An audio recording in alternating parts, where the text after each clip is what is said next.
Se dirige-t-on vers des transports en commun gratuits sur Toulouse? On vous dit ça parce qu'à Paris c'est une idée qui fait son chemin, alors ne vous prenez pas à rêver. Si la gratuité existe dans certaines villes de France, il y a peu de chances qu'elle arrive dans une métropole. En effet, ce n'est pas forcément réalisable et puis ce n'est pas non plus une si bonne idée.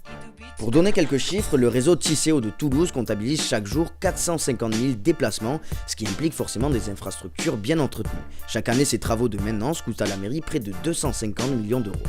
Pour pallier ces dépenses, Tisséo peut compter sur 3 ressources: les impôts payés par les entreprises à hauteur de 250 millions d'euros par an, les subventions des collectivités locales 102 millions d'euros et la part des usagers qui s'élève à 80 millions. Comprenez bien, si le coût des entretiens peut être amorti par l'impôt payé par les entreprises, ce n'est pas la seule dépense. Les 182 millions restants sont eux destinés aux projets de développement.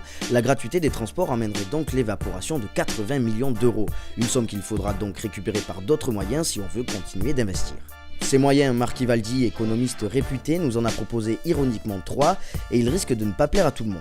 Augmentation de la dette pour les générations futures, mise en place de péages à l'entrée de Toulouse ou encore hausse des impôts, des décisions impopulaires qui dans l'ensemble ne serviraient pas à grand chose.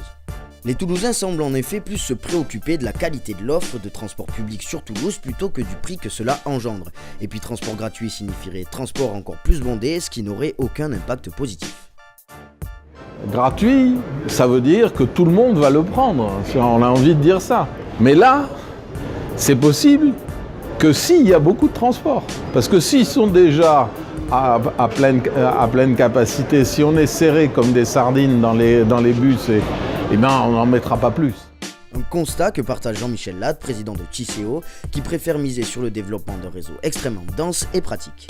Notre choix, c'est plutôt d'investir et de développer le réseau, de créer une 3e ligne, de mettre en place des outils nouveaux. C'est plutôt ça qu'on cherche et on pense que c'est ce qui est plus efficace en termes de fonctionnalité, c'est de permettre aux Toulousains d'avoir des moyens de liaison beaucoup plus efficaces qu'aujourd'hui.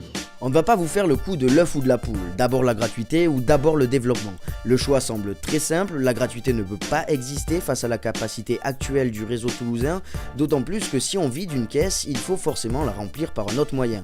Si elle est déjà mise en place pour la partie la plus en difficulté de la population toulousaine, la gratuité ne risque pas pour autant de voir le jour de sitôt.